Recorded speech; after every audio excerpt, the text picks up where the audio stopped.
Салам алейкум, Залқараман YouTube каналы, сілер мен қайрадан Залқар. Достар, сүйінші, біз жақында 6000 подписчикке жеттік. Мына ошол 1 жылдан ашық аралык уақытта біздің контентке жазылып, каналыбызды колдогон жана жалпы подписчиктерге ыраазычылык билдирем. Буюрса дагы да күндөн күнгө саныбыз өсө бермекчи.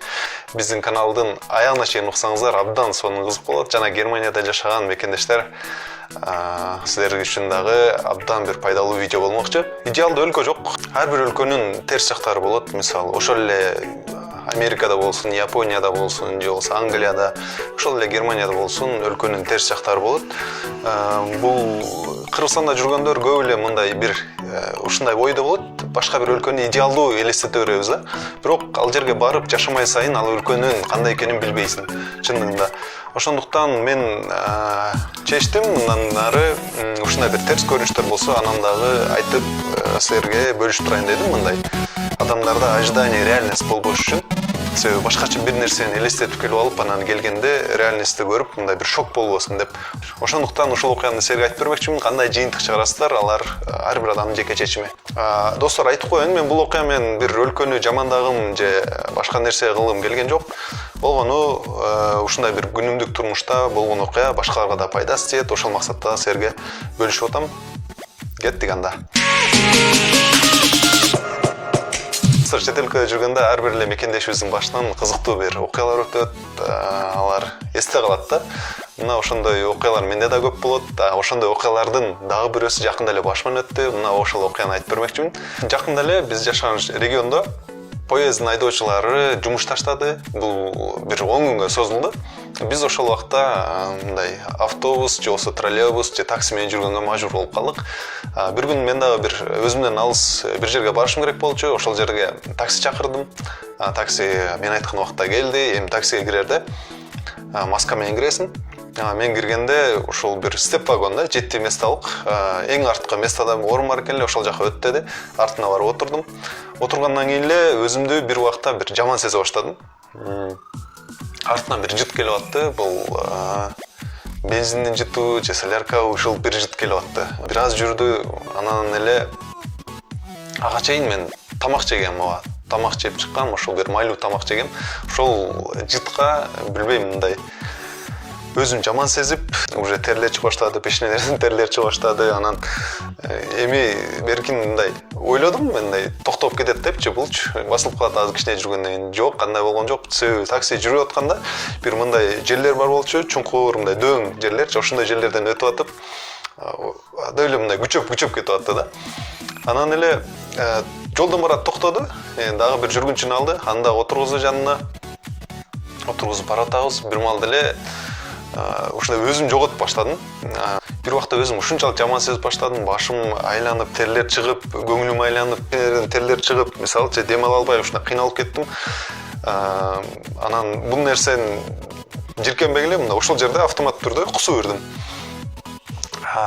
Кусуу үргенде эми биякта маска бар, маска мындай болгон, анан биякта шымдар болгон, кичине жакшы оозумда маска бар эле, ошол чачыраган жок, маскадан мындай жыр түштү. Бирок бул жакта эмем бар эле, кийимим бар эле колумда, кармап кетип аткан кийимди тосо калдым. Ошентип түштү. Анан ошол жерде сразу эле жүргүнчү айта калды, токтогула, бул бала кусуу үрдү. машинаны токтотуш керек деди. Айдоочу токтотту. Анан токтогондон кийин эле биринчи айдоочунун менден сураган сөзү, достор, сен штраф төлөшүң керек деди. Ошо элестеткиле достор, ушундай өзүң жаман сезип турасың, эмне кылышыңды билбейсиң ал жердечи. Ошол убакта мени мындай баары бизде кыргыз бар го, мындай жаман болот атса кандай ден соолуң жакшыбы деп сурап коет го. Эмне болот атсаң делечи. Биринчи сураган нерсе ошол штраф төлөшүң керек сен деди. Ошол жер тарс этип эле башка бирөө чапкандай эле болду. Туруп турчу, азыр өзүмө келип алайын, анан сүйлөшөбүз деп айтайын десем, бирок кыйналып турам да. Анан эле болуптур деп арчып эме кылдым. Анан кийин бир аздан кийин өзүмө келгенден кийин ал менин эмем сурайт, документимди сурайт, каерде жашайсың, эртең сага бир кат келет. Ошол катты тосуп ал, ошол жерде канча штраф алышың жазылып турат дейт. Эмнеге штраф төлөйм десем, сен машинанын ичинде кусуу кирдиң дейт. Bunday нерсе бизде Кыргызстанда билбейм барбы жокпу, эгер болсо деле андай бир штраф деген түшүнүк жок да. Ал айдоочу барып туруп эле токтотот дагы, ага жардам берип, керек болсо больницага да алып барып мындай жардам берет да. Эми кыргыз айдоочулар ошо көзүмөн учту ошол убактачы. Андан кийин эмне болду? Болуптур дедим, штраф канча төлөш керек десем, мен аны билбейм, аны менин шефим айтат дейт. Эртең сага үйүңө, жашаган адресиңе бир кат келет деди, мына поштаңа, мына ошол жерден көрүп аласың деди. Бирок азыр ушул жерде сразу 120 евро төлөшүң керек деди. Карт менен төлөсөм болобу дедим, карт менен жок, болбойт дейт, мындай наличка төлөшүң керек деди. Анан чөтөгүмдү карасам, жанымда 60 евро бар экен. Ошону сразу ошол жерден бердим. Болду дедик. Анан негизи кийин түшүп карадым. Кайсы жер булгандай деп карасам, мен отурган сиденьянын эле кичине бир жери эле ушундай бир суу болуп калыптыр. Андан кийин бут жакка бир аз түшүптүр. Ошол жер булганып анан ал жерди арчып, салфеткалар менен арчып тазалап койдум. Болуптур деп баратабыз. Андан кийин мен алдына отургузду. Алдына отургандан кийин бир 2 минутта өтпөй эле дагы артынан бирөө машинаны токтоткула деп калды. Карасам эле ал дагы кусуп атат. Андан кийин эле жанында дагы бирөө отурат эле, ал дагы келип туруп, ал дагы чыгып алып кусту. Бирок аларга штраф жазылган жок. Алар ошол менин кылган ишиме сабак алдыбы, ушундай сыртка чыгып кусту. Анан кийин ошо менен кетти. Эми кызыктын баары эртеси башталып атат. Достор, көрүп атасыңарбы? Көрүп атсаңар, каналга айланып коюп, дальше көрө бергиле.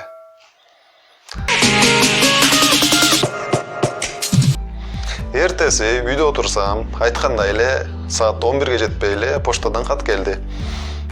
Эми поштадан катты келди, мен бул жерге коюп коем. Анан ачам, ичин ачып атпаймынбы? Ичинен ачсам, мага сюрприз. Бир машинанын ичинде кусканың үчүн сага 350 евро штраф. 350 евро штраф салдык дейт. 350 евро плюс мен ага дагы 60 евро бергем. Ошондо 410 евро болуп атат. Эми бул 410 евро элестеткиле примерно Кыргызстандын акчасына болгондо 41 000 сом да. 41 000 сом мен бир кусканым үчүн ошондой штраф алдым.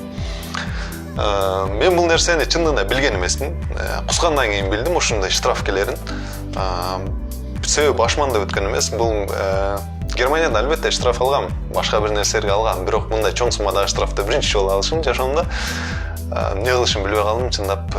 Себеби эмнеге деп жазылып туруп кагаздарын карасам, сен ушул буга чейинки заказдар бар, аларды токтоткон үчүн, машинаны жууган үчүн ошол айдоочунун акысы, 3 сааттык акысын төлөш керек. Мына ошон үчүн сага штраф салдык дейт.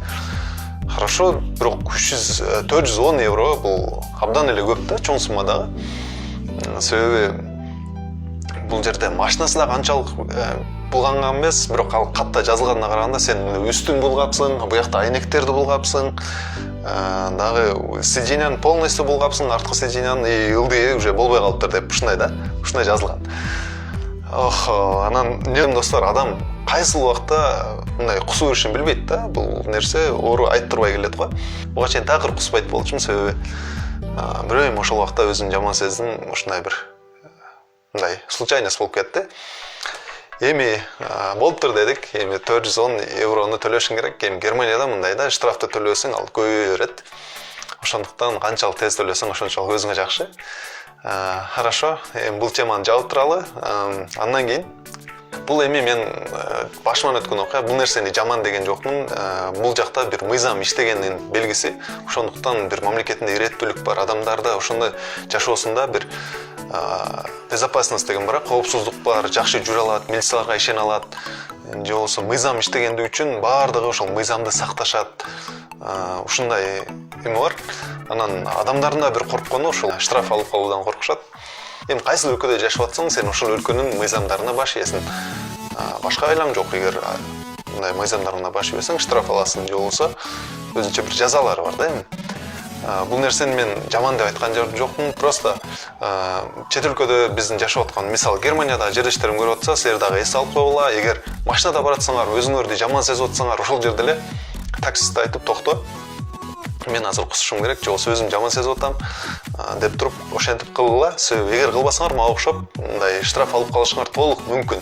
Өзүңөр жаман сезип атасыңар, ошону айтсаңар, силерге токтотуп берет ал айдоочу. Достор, бүгүнкү биздин видеоблогдун спонсору Кола компаниясы. Кола ичсеңер, жашооңор болот бомба.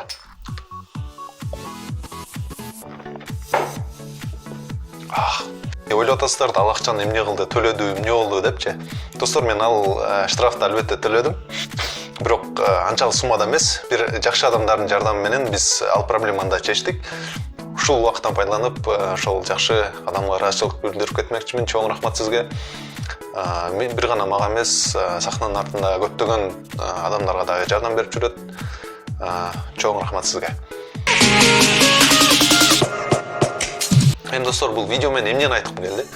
Чет өлкөгө чыкканда чындап бир маанилүү нерсе экен. Ошол өлкөнүн мыйзамдарын жакшыраак билип алыш керек экен. Ошол өлкөнүн мыйзамына баш ийебиз. Башкалар деле баш ийип атат, биз деле баш ийишибиз керек. Андан сырткары ушундай бир мисалдар көп эле мекендештердин башынан өткөн. Мына ушул видеону көргөн Германиядагы жердештер болсо дагы ошол мисалдар бар. Мисалы, билетсиз поездга чыгып алсаң 60 евро аласың. Жана ошогон көп мисалдар бар.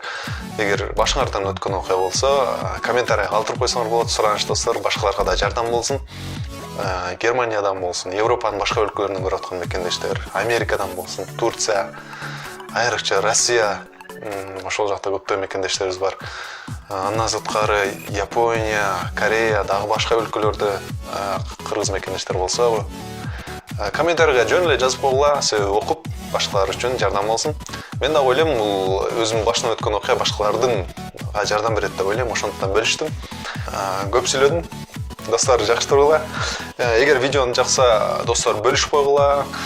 Жана силер менен кийинки видеодон көрүшкөнчө, Зал Караман бар болуңуздар.